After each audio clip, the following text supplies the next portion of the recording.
Hey, how you doing? Good, I hope.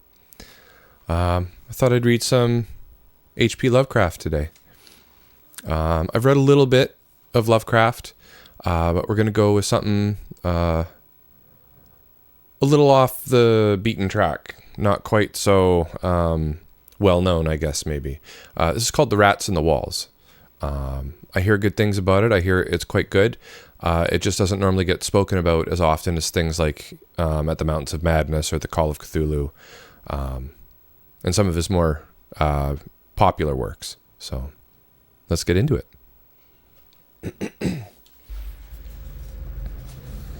On July 16, 1923, I moved into Exham Priory after the last workman had finished his labors. The restoration had been a stupendous task, for little had remained of the deserted pile but a shell-like ruin. Yet because it had been the seat of my ancestors, I let no expense deter me. The place had not been inhabited since the reign of James I, when a tragedy of such intensely hideous, though largely unexplained nature had struck down the master, 5 of his children, and several servants, and driven forth, under a cloud of suspicion and terror, the 3rd son, my lineal progenitor, and the only survivor of the abhorred line. With this sole heir denounced as a murderer, the estate had reverted to the crown. Nor had the accused man made any attempt to exculpate himself or regain his property. Shaken by some horror greater than that of conscience or of the law, and expressing only a frantic wish to exclude the ancient edifice from his sight and memory.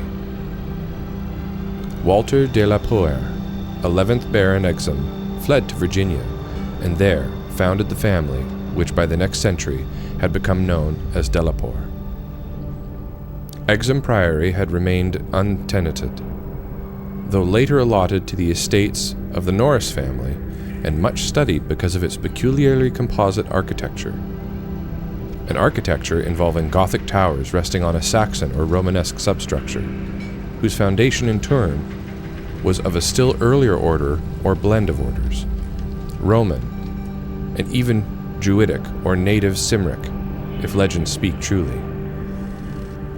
This foundation was a very singular thing, being merged on one side with the solid limestone of the precipice, from whose brink the priory overlooked a desolate valley 3 miles west of the village of Anchester.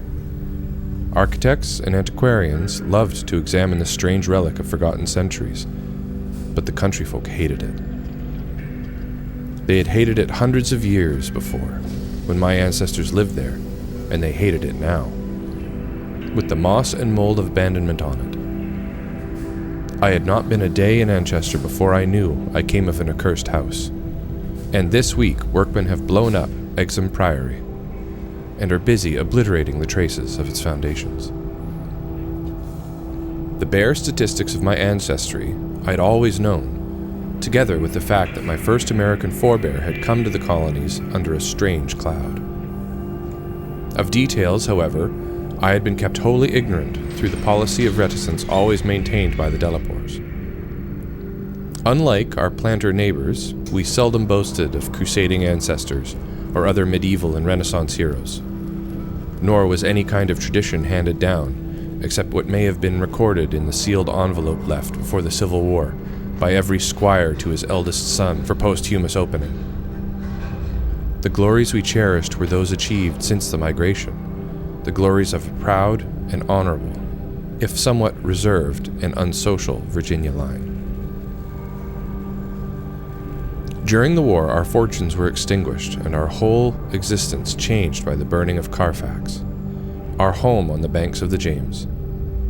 My grandfather, advanced in years, had perished in that incendiary outrage, and with him the envelope that bound us all to the past.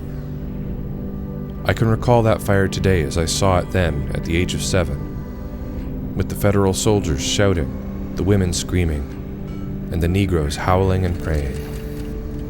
My father was in the army, defending Richmond, and after many formalities, my mother and I were passed through the lines to join him. When the war ended, we all moved north, whence my mother had come, and I grew to manhood, middle age, and ultimate wealth as a stolid Yankee. Neither my father nor I ever knew what our hereditary envelope had contained, and as I merged into the grayness of Massachusetts business life, I lost all interest in the mysteries which evidently lurked far back in my family tree. Had I suspected their nature, how gladly I would have left Exham Priory to its moss, bats, and cobwebs. My father died in 1904, but without any message to leave me, or to my only child, Alfred, a motherless boy of 10. It was this boy who reversed the order of family information. For although I could give him only jesting conjectures about the past, he wrote me of some very interesting ancestral legends when that late war took him to England in 1917 as an aviation officer. Apparently, the Delapores had a colorful and perhaps sinister history, for a friend of my son's, Captain Edward Norris of the Royal Flying Corps, dwelt near the family seat at Anchester and related some peasant superstitions, which few novelists could equal for wildness and incredibility. Norris himself, of course, did not take them seriously, but they amused my son and made good material for his letters to me. It was this legendary which definitely turned my attention to my transatlantic heritage, and made me resolve to purchase and restore the family seat which Norris shewed to Alfred in its picturesque desertion, and offered to get for him at a surprisingly reasonable figure, since his own uncle was the present owner. I bought Exham Priory in 1918, but was almost immediately distracted from my plans of restoration by the return of my son as a maimed invalid.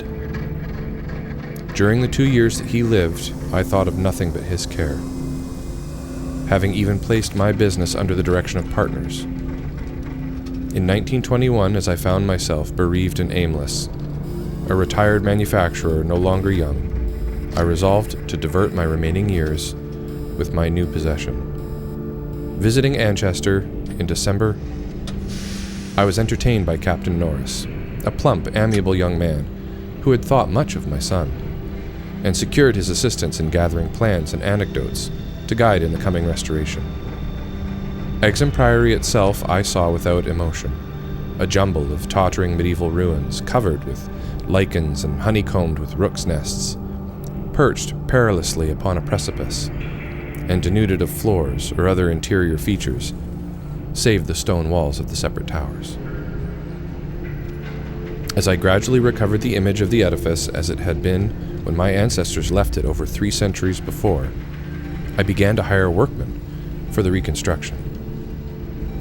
In every case, I was forced to go outside the immediate locality, for the Anchester villagers had an almost unbelievable fear and hatred of the place. This sentiment was so great that it was sometimes communicated to the outside laborers, causing numerous desertions, whilst its scope appeared to include both the priory and its ancient family. My son had told me that he was somewhat avoided during his visits because he was a Delapore, and I now found myself subtly ostracized for a like reason until I convinced the peasants how little I knew of my heritage. Even then they sullenly disliked me, or so that I had to collect most of the village traditions through the mediation of Norris. What the people could not forgive, perhaps, was that I had come to restore a symbol so abhorrent to them, for, rationally or not, they viewed Exham Priory as nothing less than a haunt of fiends and werewolves. Piecing together the tales which Norris collected for me, and supplementing them with the accounts of several savants who had studied the ruins, I deduced that Exham Priory stood on the site of a prehistoric temple, a druidical or anti-druidical thing which must have been contemporary with Stonehenge. That indescribable rites had been celebrated there, few doubted, and there were unpleasant tales of the transference of these rites into the Sibyl worship which the Romans had introduced. Inscriptions still visible in the subcellar bore such unmistakable letters as Div, Ops, Magna, Mat, sign of the Magna Mater whose dark worship was once vainly forbidden to Roman citizens. Anchester had been the camp of the 3rd Augustan Legion, as many remains attest, and it was said that the temple of Cybele was splendid and thronged with worshippers who performed nameless ceremonies at the bidding of a Phrygian priest. Tales added that the fall of the old religion did not end the orgies at the temple, but that the priests lived on in the new faith without real change. Likewise was it said that the rites did not vanish with the Roman power, and that certain among the Saxons added to what remained of the temple, and gave it the essential outline it subsequently preserved, making it the center of a cult feared through half the Heptarchy. About 1000 AD, the place is mentioned in a chronicle as being a substantial stone priory housing a strange and powerful monastic order, and surrounded by extensive gardens which needed no walls to exclude a frightened populace. It was never destroyed by the Danes, though after the Norman conquest it must have declined tremendously. Since there was no impediment when Henry III granted the site to my ancestor, Gilbert de la Poer, 1st Baron Exham, in 1261. Of my family before this date there is no evil report, but something strange must have happened then. In one chronicle, there's a reference to a de la Poer as cursed of God in 1307. Whilst village legendary had nothing but evil and frantic fear to tell of the castle that went up on the foundations of the old temple and priory. The fireside tales were of the most grisly description, all the ghastlier because of their frightened reticence and cloudy evasiveness. They represented my ancestors as a race of hereditary daemons, beside whom Giles de Retz and the Marquis de Sade would seem the veriest tyros, and hinted, whisperingly, at their responsibility for the occasional disappearance of villagers through several generations. The worst characters, apparently, were the barons and their direct heirs. At least, most was whispered about these. If of healthier inclinations, it was said, an heir would early and mysteriously die to make way for another more typical scion. There seemed to be an inner cult in the family, presided over by the head of the house, and sometimes closed except to a few members. Temperament rather than ancestry was evidently the basis of this cult, for it was entered by several who married into the family. Lady Margaret Trevor from Cornwall, wife of Godfrey, the second son of the 5th Baron, became a favorite bane of children all over the countryside, and the dame and heroine of a particularly horrible old ballad, not yet extinct, near the Welsh border. Preserved in balladry too, though not illustrating the same point, is the hideous tale of Lady Mary de la Poer, who shortly after her marriage to the Earl of Shrewsfield was killed by him and his mother, both of the slayers being absolved and blessed by the priest to whom they confessed what they dared not repeat to the world. These myths and ballads, typically as they were of crude superstition, repelled me greatly. Their persistence and their application to so long a line of my ancestors were especially annoying. Whilst the imputations of monstrous habits proved unpleasantly reminiscent of the one known scandal of my immediate forebears, the case of my cousin, young Randolph de la Poer of Carfax, who went among the Negroes and became a voodoo priest after he returned from the Mexican War. I was much less disturbed by the vaguer tales of wails and howlings in the barren, windswept valley beneath the limestone cliff, of the graveyard stenches after the spring rains, of the floundering, squealing white thing on which Sir John Clave's horse had trod one night in a lonely field, and of the servant who had gone mad at what he saw in the priory in the full light of day. These things were hackneyed spectral lore, and I was at that time a pronounced skeptic. The accounts of vanishing peasants were less to be dismissed, though not especially significant in view of medieval custom. Prying curiosity meant death, and more than one severed head had been publicly shewn on the bastions, now effaced, around Exham Priory. A few of the tales were exceedingly picturesque, and made me wish I had learnt more of comparative mythology in my youth, There was, for instance, the belief that a legion of bat-winged devils kept witches' Sabbath each night at the Priory, a legion whose sustenance might explain the disproportionate abundance of coarse vegetables harvested in the vast gardens. And most vivid of all, there was the dramatic epic of the rats, the scampering army of obscene vermin which had burst forth from the castle 3 months after the tragedy that doomed it to desertion. The lean, filthy, ravenous army which had swept all before it and devoured fowl, cats, dogs, hogs, sheep, and even 2 hapless human beings before its fury was spent. Around that unforgettable rodent army, a whole separate cycle of myths revolves, for it scattered among the village homes and brought curses and horrors in its train. Such was the lore that assailed me as I pushed to completion, with an elderly obstinance, the work of restoring my ancestral home. It must not be imagined for a moment that these tales formed my principal psychological environment. On the other hand, I was constantly praised and encouraged by Captain Norris and the antiquarians who surrounded and aided me. When the task was done, over 2 years after its commencement, I viewed the great rooms, wainscoted walls, vaulted ceilings, mullioned windows, and broad staircases with a pride which fully compensated for the prodigious expense of the restoration. Every attribute of the Middle Ages was cunningly reproduced, and the new parts blended perfectly with the original walls and foundations. The seat of my fathers was complete, and I looked forward to redeeming at last the local fame of the line which ended in me. I would reside here permanently and prove that a de la Poer, for I had adopted again the original spelling of the name, need not be a fiend.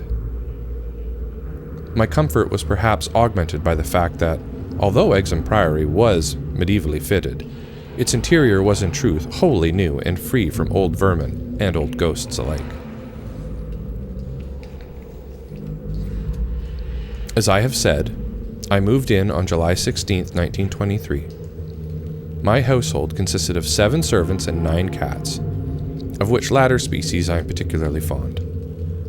My eldest cat, N-Man, was 7 years old and had come with me from my home in Bolton, Massachusetts. The others I had accumulated whilst living with Captain Norris's family during the restoration of the Priory.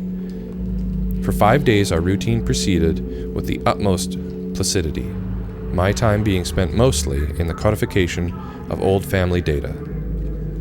I'd now obtained some very circumstantial accounts of the final tragedy and flight of Walter de la Poer, which I conceived to be the probable contents of the hereditary paper lost in the fire at Carfax.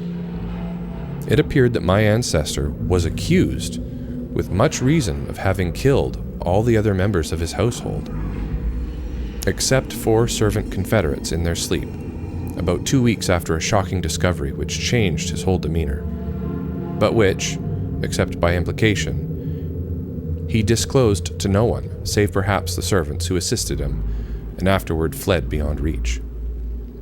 This deliberate slaughter, which included a father, 3 brothers, and 2 sisters, was largely condoned by the villagers, and so slackly treated by the law that its perpetrator escaped, honored, unharmed, and undisguised to Virginia.